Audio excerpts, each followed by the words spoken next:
1,00,000 మంది శివభక్తులతో కలిసి మహారుద్రాక్ష పూజలో పాల్గొనండి. వెంటనే కాల్ చేసి మీ పేరును నమోదు చేసుకోండి. నమస్తే, welcome back to Suman TV. Present మనతో పాటు ఉన్నారు అనలిస్ట్ మందర్ కృష్ణారెడ్డి గారు.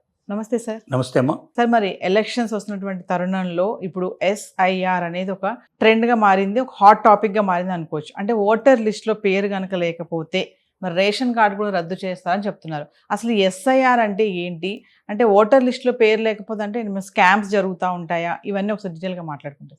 SIR అంటే స్పెషల్ ఇంటెన్సివ్ రివిజన్, అంటే ప్రత్యేకంగా ధృవీకరణ చేయటం, ఒక ఓటును ధృవీకరణ చేసేటువంటి పద్ధతి ఇది. కొంతమంది చనిపోతుంటారు, కొంతమంది అడ్రస్లు మారిపోతుంటారు, కొంతమందికి ఊళ్ళో ఓటు ఉంటుంది, వాళ్ళు పనిచేసే చోట ఉంటుంది ఓటు ఉంటుంది. ఎన్ని చోట్ల మారితే అన్ని చోట్ల ఓటు వేసుకునే అవకాశాలు కూడా కలిపిన పరిస్థితి ఏర్పడుతుంది. దీనివల్ల ఏమవుతుందంటే ఒకే మనిషి 2-3 చోట్ల ఓటు వేసేటువంటి అవకాశాలు కూడా ఉన్నాయి. అది కరెక్ట్ కాదు. ఒక మనిషి ఒక ఓటు మాత్రం ఉపయోగించుకోవాలి. 2001-2002లో ఈ ప్రక్రియ చేపట్టారు.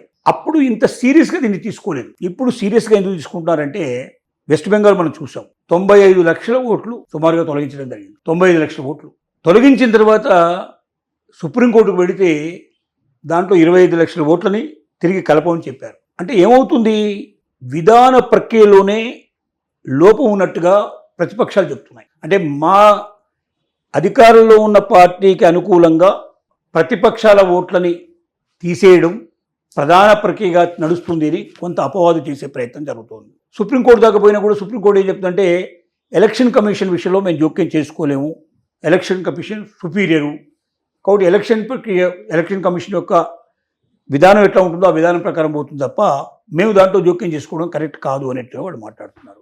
ఎక్కడికి వెళ్ళాలిగా? సుప్రీంకోర్టు ఆ మాట అన్న తర్వాత ఇంకెక్కడికి వెళ్ళడానికి అవకాశం ఉంటుంది? మమతా బెనర్జీ స్వయంగా వచ్చి సుప్రీంకోర్టులో వాదించింది, SIR గురించి వాదించింది ఆవిడ. ఇలాంటివి చాలా జరిగాయి. సరే, ఇప్పుడు దీంట్లో ఏం చేస్తారంటే ప్రతి ఇంటికి వెళ్ళి వెరిఫికేషన్ చేస్తారు. అసలు ఆ ఓటు అక్కడ ఉందా లేదా, వాళ్ళు మరణించారా, వాళ్ళు ట్రాన్స్ఫర్ అయ్యి వెళ్ళిపోయారు అక్కడ నుంచి, వాళ్ళకి ఎన్ని చోట్ల ఓటు ఉంది, ఒక కుటుంబానికి సంబంధించిన సభ్యులందరూ కూడా ఎక్కడెక్కడ ఉన్నారు, వీళ్ళందరూ ఒక గ్రూప్ కింద తీసుకురావడం కూడా ఒక ప్రయత్నం జరుగుతుంది దీంట్లో. ఇదంతా ఒక ఎత్తు అయితే, ఇతర దేశాల నుంచి వచ్చి ఇక్కడ స్థిరపడ్డ వాళ్ళు ఎవరైతే ఉన్నారో వాళ్ళు కూడా ఆధార్ కార్డులు సంపాదించుకుంటున్నారు, అలాగే వాళ్ళు కూడా ఓటర్ కార్డు సంపాదించుకుంటున్నారు. ఇదిగా ఇండియాలో ఏదంటే దొరుకుతుంది అనేటువంటి పరిస్థితి భావన మనకు ఉంది. హైదరాబాద్లో కూడా ఈ మధ్యనే 8 మందిని పట్టుకున్నారు. ఈ మధ్యనే రోహింగాలు అంటారు వీళ్ళు, వెస్ట్ బెంగాల్ సంబంధించిన వాళ్ళని పట్టుకొని క్యాంపుకు పంపించారు వాళ్ళని. ఓల్డ్ సిటీలో చాలామంది ఉన్నారు అట్లా అనేది ఒక మనకు తెలిసిన విషయం. ఈ 2 రాష్ట్రాల్లో ఈ ప్రక్రియ ప్రారంభం కావాలి. నిన్నటి నుంచి 15th నుంచి ఇక్కడ ఆంధ్రలో స్టార్ట్ అయింది. మన దగ్గర 25th స్టార్ట్ కాబోతుంది. నెక్స్ట్ మంత్ ఎప్పుడు స్టార్ట్ కాబోతుంది. ఒకవేళ ఓటర్ లిస్టులోంచి SIR ప్రక్రియ లోపల పేరు మొత్తం టోటల్గా తీసేయబడింది, ఓటే లేదు, అప్పుడు ఏం చేయాలి? ఓటుకి యాక్చువల్గా వీళ్ళు పేరు నమోదు చేసుకోవాలి. పత్రాలు ఇస్తారు, ఎన్యూమరేటివ్ పత్రాలు అంటారు. అంటే ఆ పత్రాలు తీసుకొని వాటిని నింపేసేసి తను ఇప్పుడు అక్కడ లేకపోతే ఎక్కడున్నాడు అనే విషయాన్ని తెలియజేసుకుంటూ మళ్ళీ కొత్త ఓటు కోసం అని అప్లై చేసుకోవాలి. అప్లై చేసుకోలేదు, ఓటు తీసేశారు, ఓటర్ల లిస్టులో ఓటు లేకపోయినట్టయితే ఏం జరగబోతుంది అది ఒకసారి చూస్తే, ఫర్ ఎగ్జాంపుల్ తెలంగాణ తీసుకున్నాం. సుమారుగా 1 కోటి రేషన్ కార్డులు తెలంగాణలో ఉన్నాయి. ప్రజెంట్గా 1.4 లక్షలే ఉన్నాయి కుటుంబాలు. 1.4 లక్షల కుటుంబాలు ఉన్నాయి. దీంట్లో ఎంతమందికి మొత్తం రేషన్ అనుభవిస్తున్న వాళ్ళు దీంట్లో అంటే, రేషన్ కార్డు వల్ల బెనిఫిట్ పొందుతున్న వాళ్ళు ఎంతమంది అంటే 3,30,00,000 దాకా పొందుతున్నారు, బెనిఫిట్ పొందుతున్నారు. మరి 1,30,00,000 కార్డులు, 3,30,00,000 అంటే ఆల్మోస్ట్ ఆల్ తెలంగాణ జనాభా అంతా దాంట్లో వచ్చేసినట్టే లెక్క. మరి ఇందులో ఇంకా బిలో పావర్టీ లైన్ ఉన్న అందరూ ఉంటే మరి ఎగువ తరగతులు కూడా కొంతమంది ఉంటారు కదా. 65-70% ఒకటి దాంట్లో వేసుకుని ఇంకా 30% ఉండాలి కదా.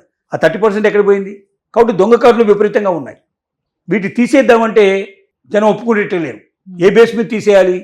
ఒకసారి ఇచ్చారు అన్ని అర్హతలు ఉన్నాయని, ఇప్పుడు అర్హత లేనివని పీకేయాలంటే చాలా కష్టం అవుతుంది. ఓట్లు పోతాయనే భయం, ఒప్పుకోవట్లేదు, నాయకులు ఒప్పుకోని పరిస్థితి ఏర్పడింది.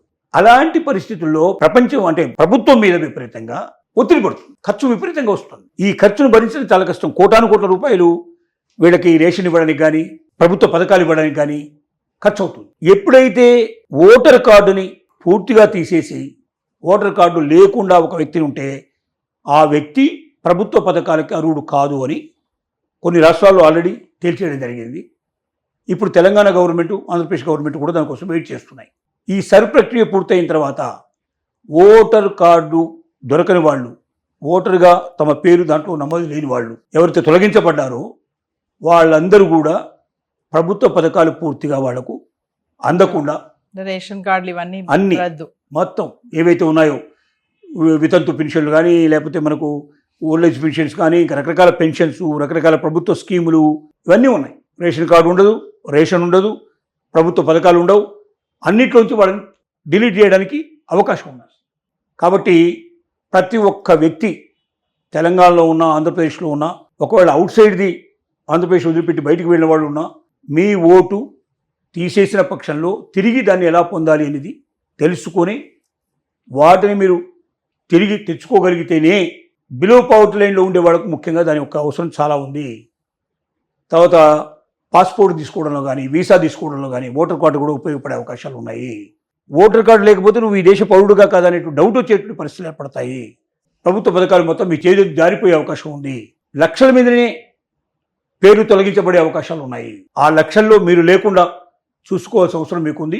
1-2 సార్లు దీని గురించి పూర్తిగా వివరంగా తెలుసుకొని మున్సిపల్ ఆఫీసులో వాళ్ళు, ఇక్కడైతే ఏది మన సిటీస్లో అయితే మున్సిపల్ ఆఫీస్ లోపల ఎక్కువ ఈ ప్రక్రియ జరుగుతుంది. అంటే ముఖ్యంగా ఎలక్షన్ కమిషను స్టేట్ గవర్నమెంట్ ఎంప్లాయీస్ని ఉపయోగించుకొని చేస్తుంది. మీ ఏరియాకి ఎవరు వస్తున్నారు వాళ్ళని అడిగి తెలుసుకొని వాళ్ళ దగ్గర ఫామ్స్ తీసుకొని వాళ్ళ సహకారంతో నింపి కంప్లీట్ చేయాలి. ఇంకోటి 2002లో ప్రామాణికంగా తీసుకుంటున్నారు. 2002లో నీకు ఎక్కడ ఉంది నీ ఓటు, ఆ ఓటు బేస్ చేసుకొని నువ్వు చెప్పగలగాలి. 2002లో నాకు ఇక్కడ ఓటు ఉందని చెప్పగలగాలి. చెప్పగలిగినప్పుడు నీ మొత్తం ఫ్యామిలీ సంబంధించిన ఓట్లు ఎక్కడెక్కడ చీలిపోయినాయో చూసి వీటన్నిటిని ఒక దగ్గర గ్రూపింగ్ చేసే ప్రయత్నం చేస్తారు. ఆధార్ కార్డు ఇప్పుడు దీనికి అన్వయించుకుంటున్నారు. ఆధార్ కార్డు సైతంగా చేస్తున్నారు. ఆధార్ కార్డు ఉంటేనే ఓటు ఉన్నట్టు లెక్క. సో ఇలాంటివన్నీ దీంట్లో ఉన్నాయి. కాబట్టి ప్రభుత్వ పథకాలు పోగొట్టుకోకుండా నిలబెట్టుకోవాలంటే, నువ్వు ఈ దేశ పౌరుడివే నిలిపించుకోవాలంటే ఓటర్ కార్డు యొక్క ఆవశ్యకత చాలా ఉంది. ఓటర్ కార్డు ఇప్పుడు ప్రభుత్వ పథకాలు పోవచ్చు, 4 రోజులు అయిన తర్వాత నువ్వు అసలు ఇండియన్వే కాదని చెప్పేటువంటి పరిస్థితులు కూడా ఏర్పడతాయనే భయాలు కూడా దీని వెనక దాగి ఉన్నాయి. కాబట్టి చాలా ఇంపార్టెంట్ విషయం. ప్రతి ఒక్కరూ సీరియస్గా తీసుకోవాలి. ప్రతి ఒక్కరూ మీ ఓటును కాపాడుకోవాల్సిన ప్రయత్నం చేయాలి. Thank you.